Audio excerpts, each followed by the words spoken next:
काशीमध्ये मला मिळाली रशियन ओगोरी आणि ती माझ्यासोबत काय काय बोलली हे जाणून घेण्यासाठी व्हिडिओ लास्ट पर्यंत बघा। तर काशीला पोहोचल्यानंतर सर्वप्रथम आम्ही निघालो कालभैरव मंदिरमध्ये दर्शन करण्यासाठी आणि रस्त्यातच इथली फेमस टमाटर चाट खाऊन घेतली आणि खरंच ती खूप टेस्टी होती। नंतर आम्ही लागलो दर्शनाच्या लाईनमध्ये।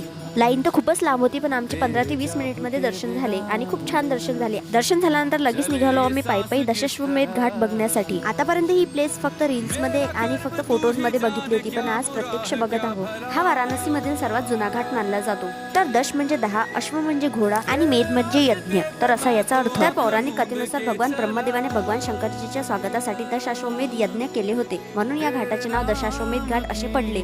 आणि आम्ही होळी सुद्धा या घाटावरच खेळली। इथल्या लोकांनी होलिका दहन 3 तारखेला रात्री 12 वाजता केले। तर मंडळी, व्हिडिओ आवडल्यास कमेंट मध्ये हर हर महादेव लिहायला विसरू नका।